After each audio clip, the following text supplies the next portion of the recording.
Sahabat Muslim yang beriman, dimanapun berada, berjumpa kembali di channel Imam Saroni. Kali ini, mari kita dengarkan kisah-kisah para nabi dan rasul. Bagi Anda yang belum subscribe, silahkan subscribe. Semoga channel ini terus berkembang dan bermanfaat untuk kita semuanya. Matur suwun. Nabi Nuh alaihi wasalam. Nuh adalah putra Lamik bin Matasyalih bin Idris. Menurut Al-Quran usia Nabi Nuh ialah 950 tahun. Quran Surah Al-Ankabut 14. Setelah Nabi Idris meninggal dunia, perilaku masyarakat semakin menyimpang, begitu juga kaum Nuh, yang ketika itu menyembah berhala. Al-Quran menyebutkan hal ini dalam surah Nuh ayat 23, mereka berkata, jangan kamu tinggalkan Tuhan-Tuhan kamu dan jangan kamu tinggalkan Wed, Suwa, Yakhuts, Yahuk, dan Nasr.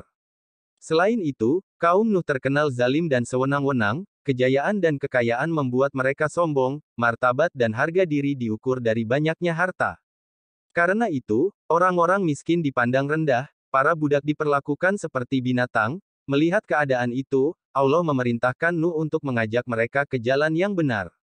Dengan sabarnya, Nabi Nuh menyampaikan ajaran-ajaran Allah kepada masyarakat yang musyrik. Nabi Nuh berkata kepada kaumnya, dan sesungguhnya aku memperingatkan kamu akan siksaan Allah dan aku menjelaskan kepadamu jalan keselamatan.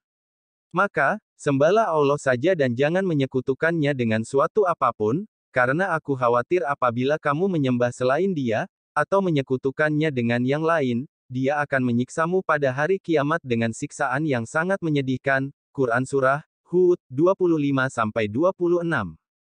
Ternyata, dakwah Nabi Nuh tidak mendapat sambutan yang baik. Mereka malah mencemooh dan menghina Nabi Nuh, mereka juga meremehkan Nabi Nuh dan pengikutnya yang miskin.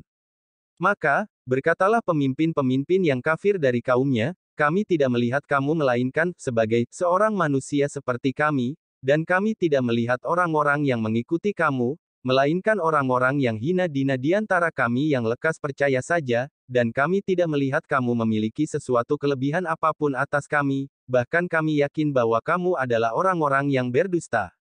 Surah Hud 27. Doa Nabi Nuh As. Nabi Nuh kesal terhadap sikap kaumnya. Ia pun berlindung kepada Allah dan memohon pertolongannya. Ia berdoa kepada Allah.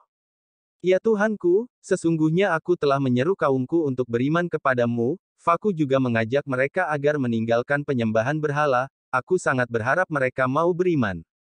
Tidak kulewatkan setiap kesempatan, melainkan kuajak mereka siang dan malam. Ternyata, harapanku sia-sia, mereka malah makin membangkang dan durhaka, setiap kali kuajak mereka untuk menyembahmu. Supaya engkau bisa memaafkan kesalahan-kesalahan mereka, mereka pun menutup telinganya dengan ujung jarinya, mereka tidak suka mendengar ajakanku, mereka sangat berlebih-lebihan dalam pembangkangan, sampai-sampai, mereka menutup wajahnya dengan baju supaya tidak melihatku dan tidak mendengar dakwah yang kuberikan. Wahai Tuhanku, aku telah mengajak mereka untuk menyembahmu berulang-ulang dengan berbagai cara. Kadang-kadang, aku mengajak secara terang-terangan dalam kelompok-kelompok mereka. Kadang-kadang, secara sendirian terhadap seseorang di antara mereka. Aku berkata kepada mereka, mintalah ampun kepada Tuhanmu, bertobatlah dari kekafiran dan kemaksiatan. Sesungguhnya Dia menerima tobat hamba-hambanya, Dia memaafkan kesalahan-kesalahan serta memberi ganjaran atas tobat dan istighfarmu, maka, Dia akan menurunkan hujan yang deras bagi kamu, hujan yang akan menyuburkan tanahmu sesudah kekeringan, Dia memberi rezeki kepadamu berupa harta benda untuk kamu nikmati dan mengaruniai anak-anak yang akan membantu kamu. Kebun-kebun yang lebat akan membuat hidupmu sejahtera, dan sungai-sungai akan menjamin pengairan bagi tanahmu. Qs. Nuh 5-12. Pembuatan kapal. Sudah tidak ada harapan lagi kaum Nuh akan beriman, kecuali sedikit. Akhirnya, Nabi Nuh berdoa agar Allah menimpakan azab kepada kaumnya.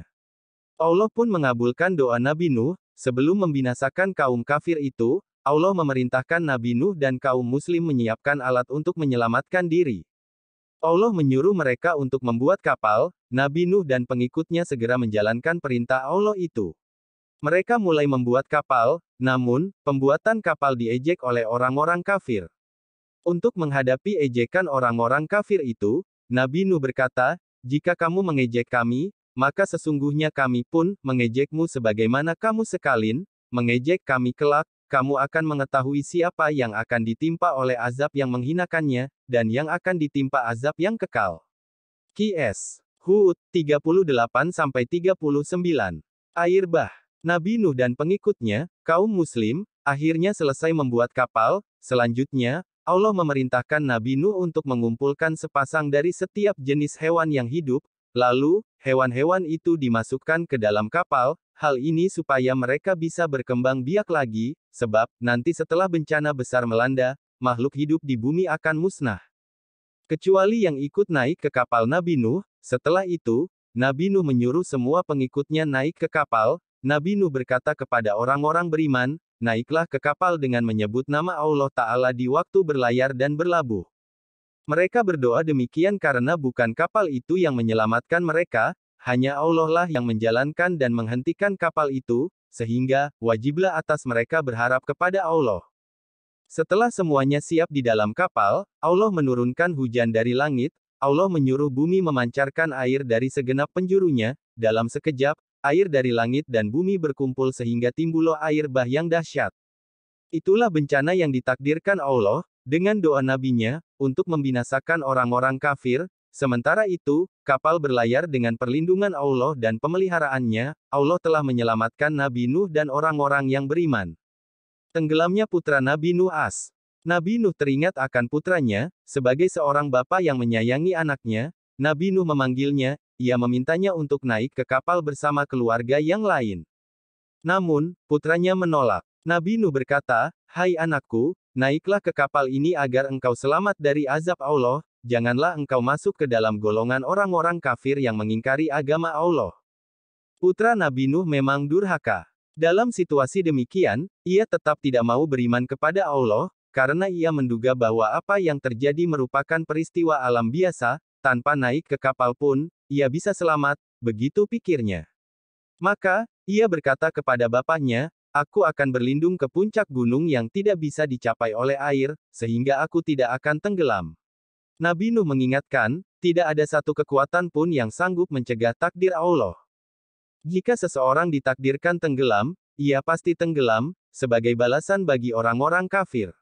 Putranya tetap menolak ajakan Nabi Nuh, ia yakin bisa mencapai puncak gunung dan berlindung di sana. Akan tetapi, bukan itu yang terjadi.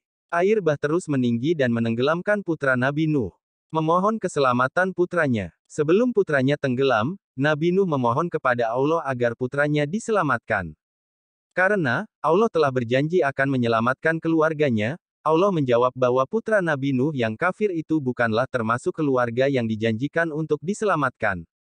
Hal itu karena putra Nabi Nuh tidak beriman kepada Allah dan melakukan perbuatan-perbuatan yang tidak baik. Allah melarang Nabi Nuh untuk memohon sesuatu, kecuali bila ia yakin bahwa hal itu benar. Nabi Nuh kemudian menyesal, ia mengakui kesalahannya, "Sesungguhnya aku berlindung kepadamu, wahai Tuhanku. Aku tidak akan memohon sesuatu yang tidak engkau ridai, jika engkau tidak mengampuniku, niscaya aku termasuk orang-orang yang merugi." Air bah surut. Selanjutnya, air bah benar-benar menenggelamkan kaum Nabi Nuh yang tidak mau taat. Setelah semua orang kafir tenggelam, Allah menyuruh bumi untuk mengisap airnya, Allah juga menyuruh langit untuk berhenti menurunkan hujan. Maka, surutlah air bah itu. Kapal Nabi Nuh, kemudian terdampar di Gunung Judi. Allah mengatakan dalam surah Hud 11:48, dikatakan kepada Nuh, "Hai Nuh, turunlah dengan selamat sejahtera dan penuh keberkatan dari kami atasmu dan atas umat-umat yang mukmin, dari orang-orang yang bersamamu, dan ada pula umat-umat yang kami beri kesenangan pada mereka, dalam kehidupan dunia kemudian, mereka akan ditimpa azab siksa, yang pedih dari kami." Di tanah baru itulah, pengikut Nabi Nuh hidup dengan damai, lalu, mereka berkembang sehingga jumlahnya menjadi banyak lagi. Hud adalah nabi yang diutus Allah kepada kaum Ad di Al-Ahqaf, sebagaimana firman Allah, "Dan ingatlah Hud, saudara kaum Ad, yaitu ketika dia memberi peringatan kepada kaumnya di Al-Ahqaf." Petik 2. Surah Al-Ahqaf 21. Menurut ahli sejarah, Al-Ahqaf merupakan daerah di antara Yaman dan Aman, Yordania, sampai Hadramaut dan Asis Syajar. Kaum Ad hidup di daerah yang tanahnya subur, mata air mengalir dari segala penjuru. Kondisi daerah sebaik itu memudahkan mereka untuk mengelola pertanian. Mereka juga mendirikan gedung-gedung megah di kota-kota. Kaum Ad diberikan kekayaan harta benda oleh Allah, akan tetapi, kaum Ad lupa bersyukur kepada Allah. Padahal, mereka telah mendapat begitu banyak nikmat.